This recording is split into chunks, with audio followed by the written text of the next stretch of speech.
Hi, welcome. I'm Deb Fournier. I am the Director of Health Law and Policy at the Institute for Health Policy and Practice at UNH.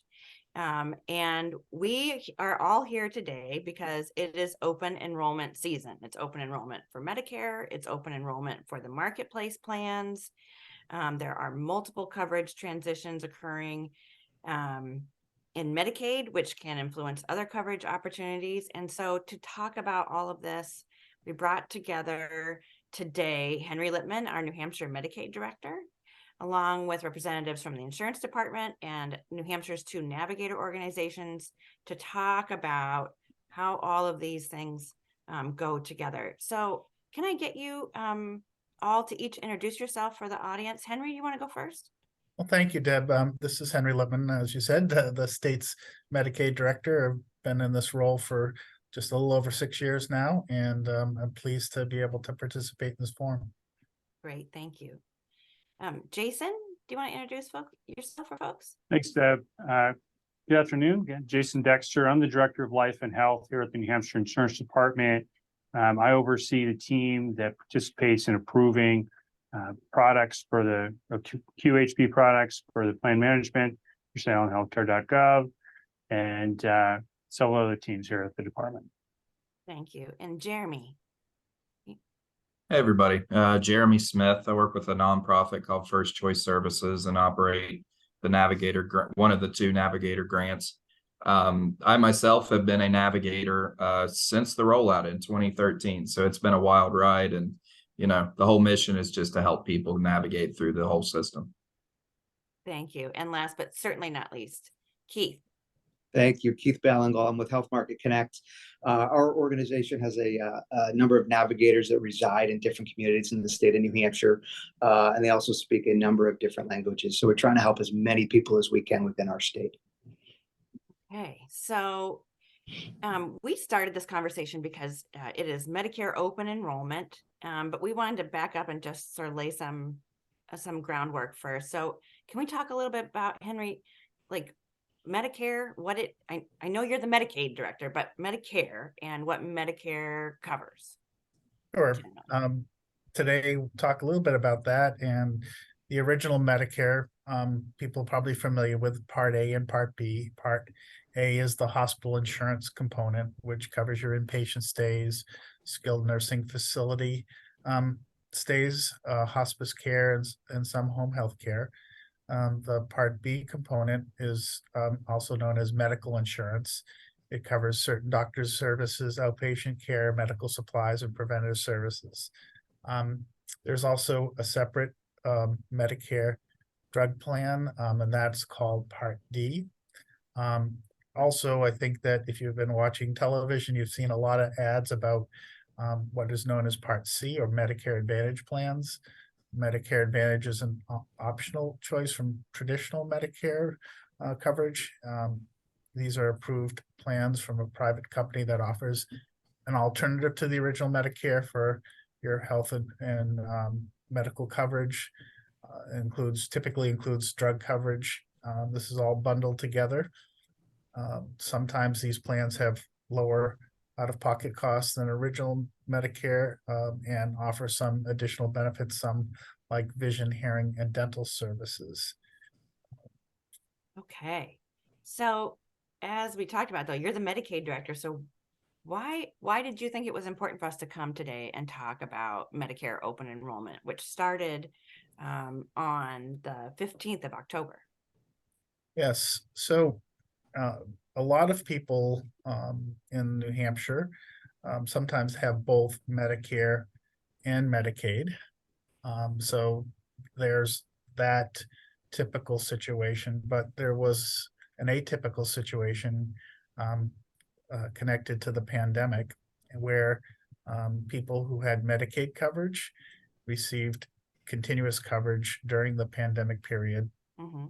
And when their time for redetermination comes up, some people, for example, who had Medicaid expansion, known in New Hampshire as the Granted Advantage Healthcare Program, may have been, say, in their later 60s when they received the Medicaid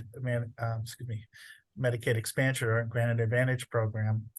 and they turned 65 and would have otherwise maybe signed up for Medicare or become Medicare eligible. And because of the continuous coverage, even though New Hampshire had provided some information about this, may not have taken advantage of signing up for Medicare during the enrollment period, which is 3 months before your current month and 3 months after they turn 65. And the consequence of that is that potentially, if after their eligibility is redetermined and they're no longer going to be covered under Medicaid because they've aged out beyond what is the Medicaid expansion category, they're potentially leave themselves open for a financial penalty. And that's, I think, the real reason we're, I think, gathered here today, or one of the main reasons I'm speaking to this, is I'm concerned that people who have formerly been eligible for Medicaid or who are eligible for Medicaid and Medicare, that it's important that they do their sign up to avoid a penalty. And I think coming up, we have a calculation of that for the folks to see. Yep. Do we want to, we can talk about that in more detail in just a minute, because I do Sure. think it's important for people to see that math. So it's open enrollment for Medicare. And typically what happens, like, what is open enrollment in Medicare for? I think if you're looking for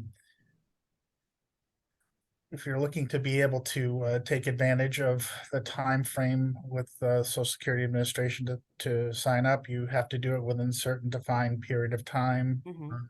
That period of time is typically that 3 months before you turn 65, a month, or 3 months after. Again, what I was highlighting previously is that people may have gone by that period if they were covered by Medicaid expansion, Advantage Advantage program. And the thing that we're trying to raise up here is if you no longer have Medicaid expansion, Advantage Advantage, you may be without insurance coverage. So even though you may have missed that period, there's still an opportunity to get back onto Medicare as the alternative source of coverage and avoid a financial penalty.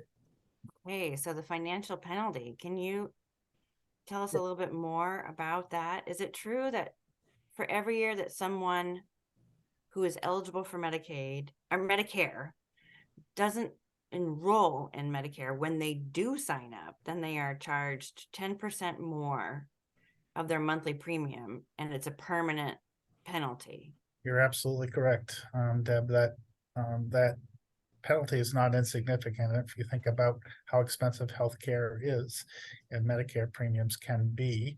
That adding 10% on top of it and another 10%, another 10%. Right. See how important it is to take advantage of the special enrollment period. Just speaking of which, this special enrollment period was enacted as part of the Consolidated Appropriation Act at the end of 2022, effective January 1st of 23, that Congress provided this special enrollment period, this 6-month window to sign up after the loss of Medicaid coverage as one of the sources. And I know later on we'll talk about some of the other situations. Yeah. But here in front of us is an illustration of the added cost that someone who otherwise is eligible for Medicare might incur, depending on whether they were 12 months late, 2 years late, 4 years late. And you can see at 4 years, you're talking about over $11,000. We wanted to alert people to these situations and to make sure, more importantly, that they don't go without coverage unnecessarily. Yeah, so that really adds up, it sounds like, and that it's really important to take advantage of these enrollment periods that provided. And you were talking about the special enrollment period. And so a special enrollment period lets you sign up and avoid those penalties even if you missed your window, even if you are 4 years late signing up, like you turned 65 in 2020 and you've been on Medicaid the last 3 years, and now you're turning 68, 69. So a special enrollment period is different than open enrollment. A special enrollment period lets you do that. And I think the important thing that you highlighted first was that if you were on Medicaid, and particularly Granted Advantage Medicaid expansion program, if you're now 68 and this is the first time that you've thought of considering it, you've received a notice from the department that your eligibility can't be continued. That from that date of notice that or the day that your coverage would end under Medicaid, that you have a 6-month period in which to exercise that special enrollment period opportunity. And within that, there are actually 2 choices. You can, if you've gone for a period without coverage, you can choose option 2, which would allow you to get coverage for some of the expenses you may have incurred, or there's option 1 where you just sort of go on a forward basis.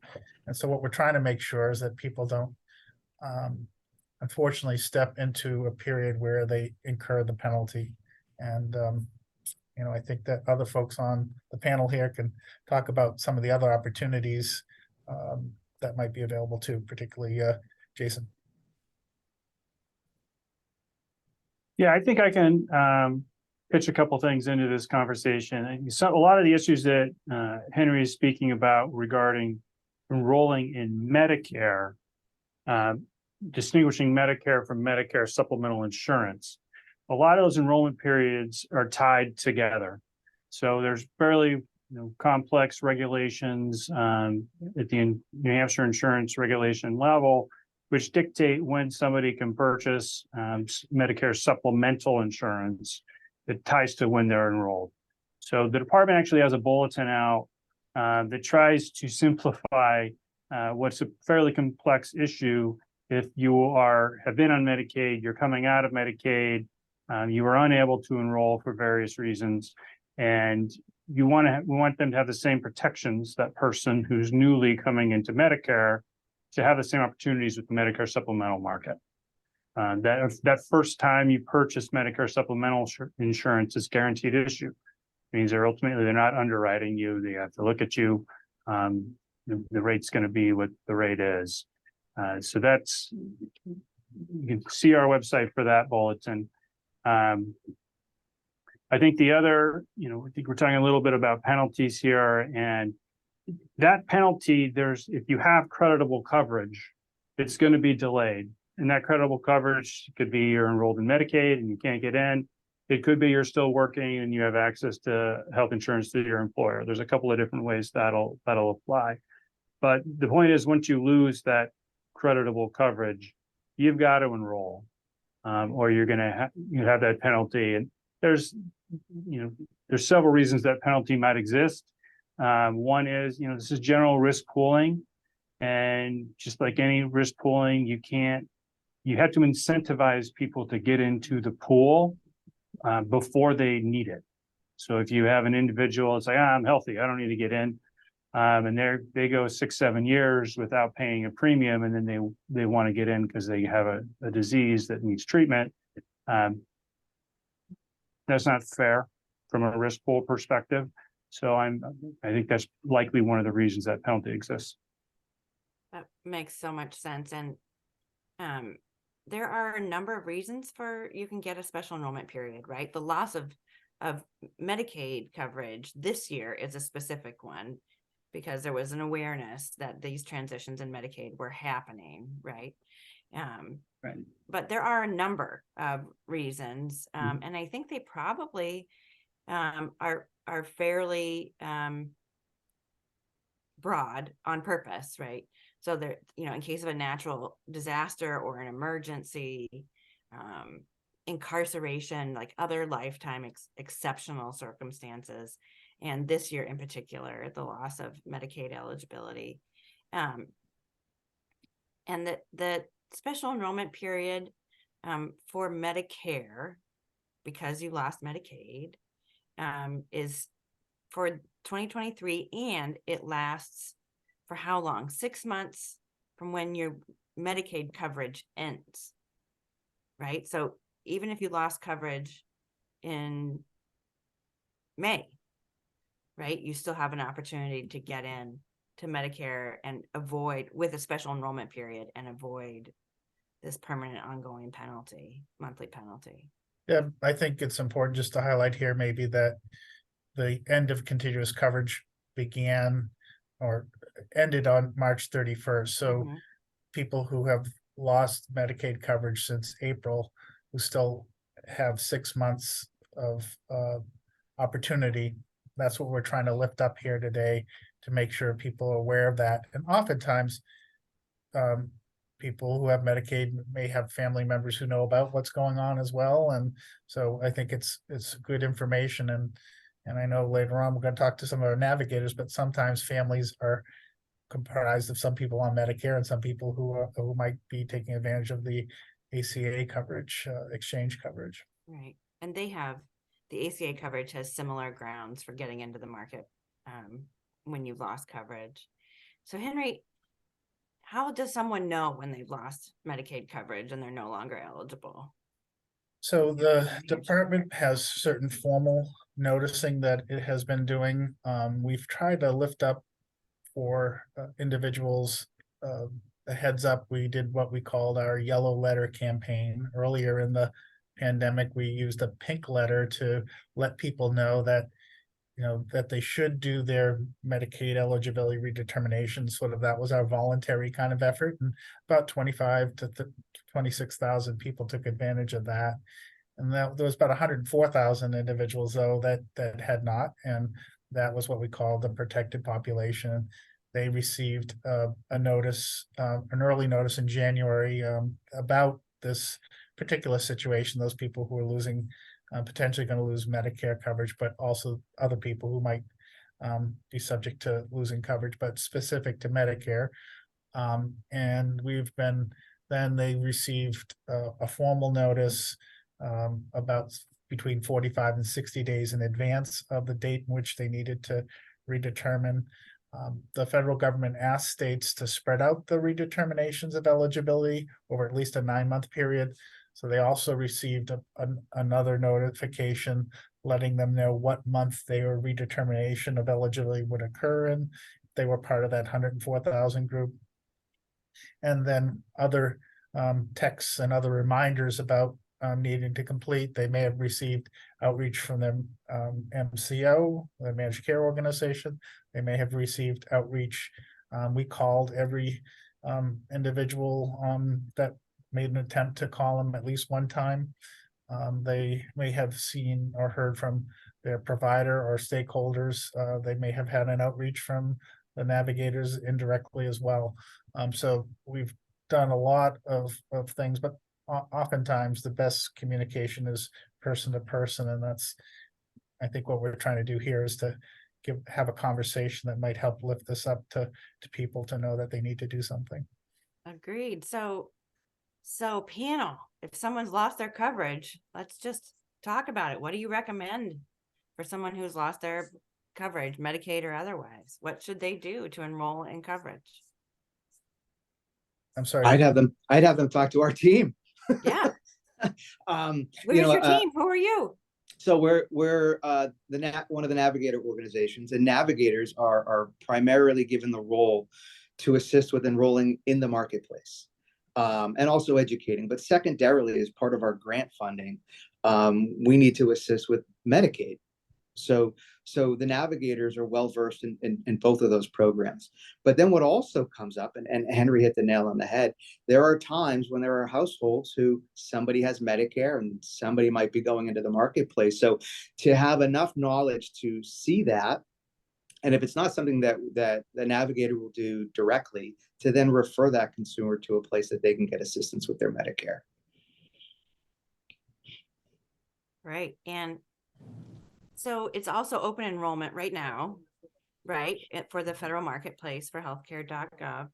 And what does that run through? What is that time period that people can go to the marketplace and get their coverage? I'm gonna give 2 dates, right? Because December 15 is pretty critical for anyone who's doing renewals and wants to make sure they have coverage in place for January the 1st, right? For a full calendar year. For the next calendar year. For the next calendar year. Want it for the next calendar year, December 15th. Very important. Okay. But then open enrollment will go until January 15th, and then anybody that enrolls up until that point, their coverage will start February the 1st. Okay. And then, we were just talking about the special enroll. I mean, while we're here talking about it, there were special enrollment periods for Medicare. Are there special enrollment periods for the marketplace? Like, what if something happens to someone, and they want, in the middle of the year, way past January 15th of 2024? Are there special enrollment periods for joining the marketplace, Jeremy? And Yeah. So, first, before I jump into that, I wanted to just talk a little bit more about what the marketplace even is. I mean, sure. If people aren't familiar, the marketplace is designed to be able to get health coverage if you can't get insurance through a job or Medicare or Medicaid or the VA if you're a veteran. So this is the platform on healthcare.gov. These are private health insurance companies that offer plans. And then the majority of people that shop on the marketplace can get financial assistance from the federal government that helps pay for the plan you select. So this is a wonderful option if you can't get insurance, through another avenue. And, we've talked about open enrollment, going on right now. And then, Deb, to answer your question with, special enrollment periods, yes, there's a variety of different ways you can get a special enrollment period. For most of them, after you have lost coverage, or if you've moved, or if your family size has changed, a lot of times that's going to trigger a 60-day special enrollment period from when that happened. But there's also another really special, newer announcement that we're going through right now for anybody that lost Medicaid.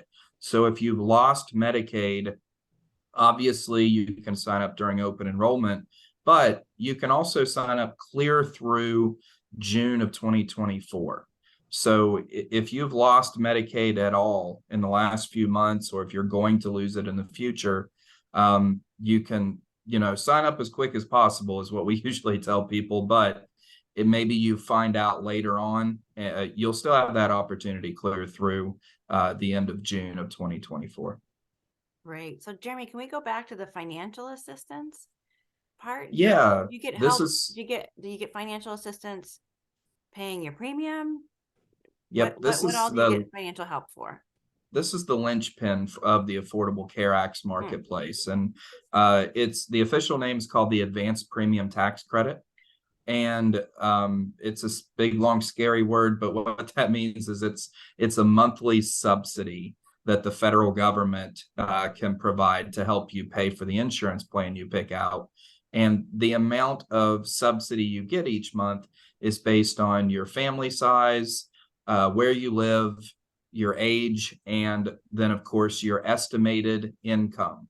And the estimated income is going to go off of your 2024 estimated income if you're signing up right now during open enrollment. So that financial help, it's changed a lot over the years, and the amount that they will provide now, it's increased significantly. So nationally, about 4 in 5 people can find a plan at starting under $10 a month. So we've seen a lot of people be able to take advantage and get health coverage through this new program, and then, of course, with the help of the subsidies. Great. So that sounds complicated. And so the Navigators can help folks. Jason, you have something you want to say? Yeah. Deb, you want me to pitch in a little bit about cost sharing reduction? Absolutely. Elements of that? Absolutely. Yeah, so I think one of the big debates when you're going to go purchase insurance is whether you want a higher premium or whether you want higher cost sharing, your deductibles, your copays, that sort of thing. It's kind of a balance that anybody who's purchasing has to weigh.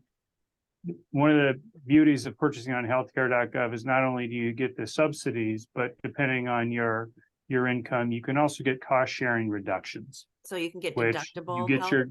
you get a typical plan that anyone else would buy. However, they apply a reduction in your deductible, copays, any potentially co-insurance. All that stuff is reduced. So you get the same coverage, just at a lower cost share as well. That sounds great. But again, it sounds complicated. So navigators, somebody was saying, families might have people in different positions, right? I think, Keith, you were talking about, like, if someone has a split household, for example, like one person's eligible for one program, but one person seems to be leaving another. Can you guys help out? Yeah, so what Jeremy was talking about with the tax credits, one of the more common scenarios is there'll be a retirement, and perhaps the person that was carrying the insurance they retire, and maybe both will retire in the household. We will help look at that tax credit on a couple of fronts. Like if somebody's retiring late in the year, like right now, maybe there's not much of a tax credit for the remainder of the year because their income was higher because they've been working through the full year. But at the same time, we can look forward into the next year to show, okay, as your income is going to be substantially reduced, now what will the tax credits, and again, as Jason was saying, the cost share reductions look like for them? Right. Uh, And I then, think it's important to highlight again that what both Keith and Jeremy offer is they're certified by the federal government to do this work in the New Hampshire Insurance Department, and there's no charge. Their funding comes from the federal government. right, there's no charge. So they're free to the person, to the subscriber, to the person trying to sign up, Yes. and their expertise and their time. And that is fantastic. So say someone is a brave soul and they want to go it alone, Jason. People can buy without financial help, right? Does the insurance department have any recommendations about where to go if people are looking to do that on their own? Yeah, I think that does happen. I think you have individuals that, for whatever reason, income-based, the CSRs or premium subsidies aren't a reality for them. And they're not interested in flowing something to healthcare.gov. They can go to any licensed local broker who is selling health insurance, and they can work directly through them. All the products that are available through healthcare.gov are going to be available directly from brokers as well. So that is absolutely an option.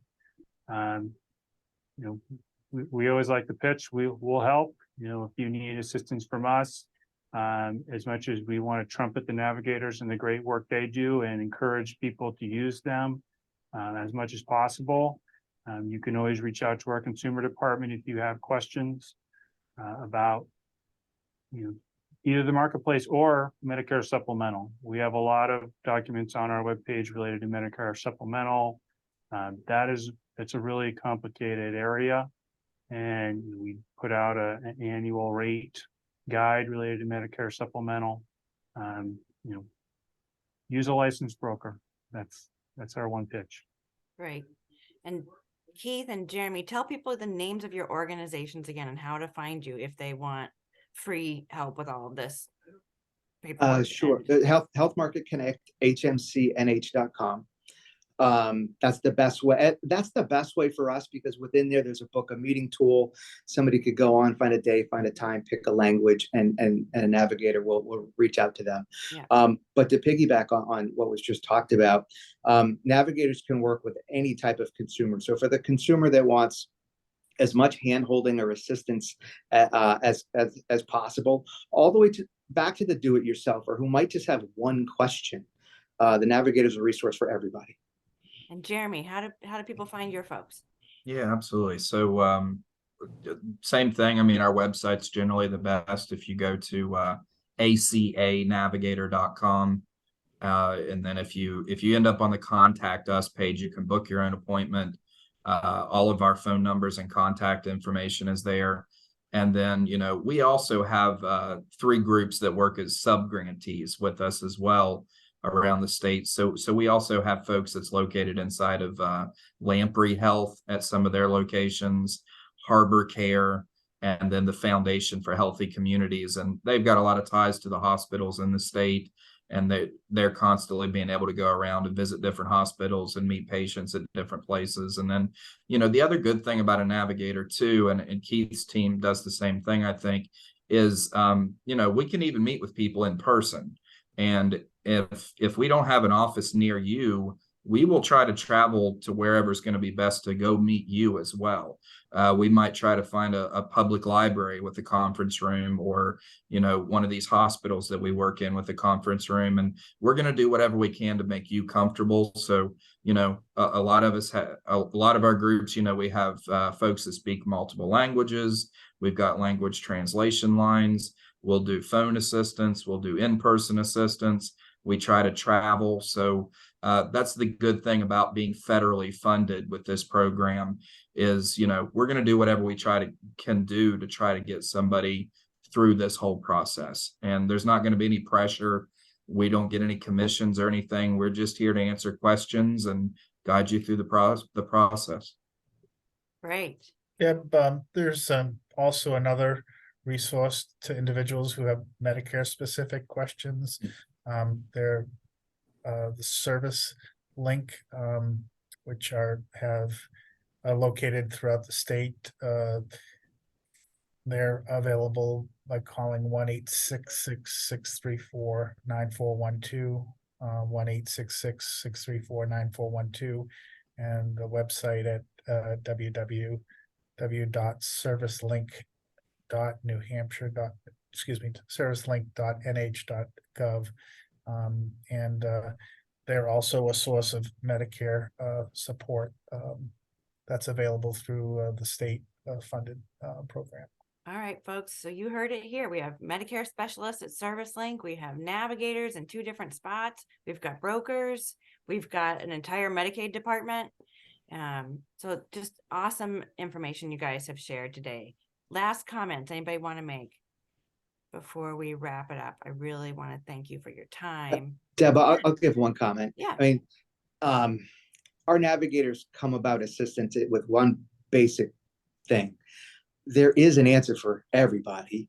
So if somebody started down the Medicaid path and perhaps, you know, they were declined Medicaid, or they started down the marketplace path, they were declined marketplace. The role from the navigator perspective is just to help them find where is that place. There is insurance coverage for everybody.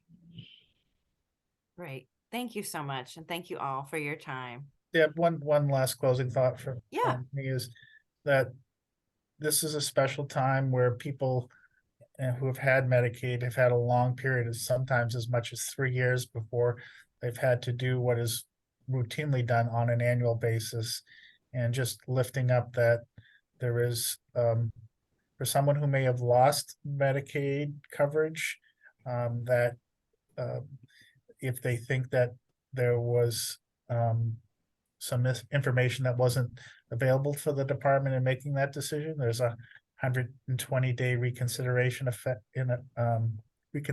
period in effect currently. That's typically 90, and there can be retroactive coverage that's obtained there.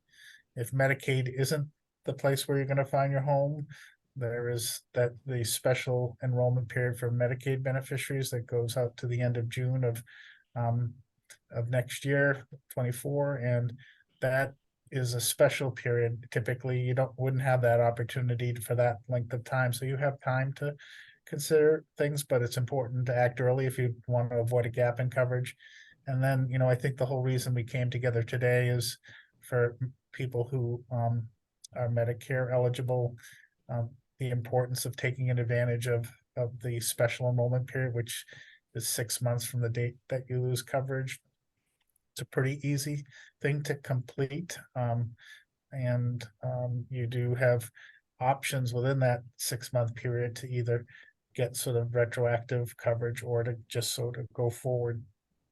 And this has been a national story that out there that some individuals have not taken advantage of these opportunities and have a coverage gap, and you know, economically and from a health status standpoint, that's not a good thing. And that's why I think everybody took the time today to come together, and we appreciate you pulling this team together to speak to the community at large, and want to thank my colleagues here on the call as well. Yes, thank you all. Jason, Keith, Henry, Jeremy, we appreciate your time. There are lots of pathways to coverage. It's open enrollment for a number of things. There are also ongoing special enrollment periods if you are losing Medicaid. And there are lots of people standing by who want to help you figure out how to get covered or stay covered or go back to being covered. So thank you all for your time. Happy open enrollment, everyone. Good luck. And we appreciate you doing this and sharing this information with the folks of the great Granite State. Thank you. Becca, can you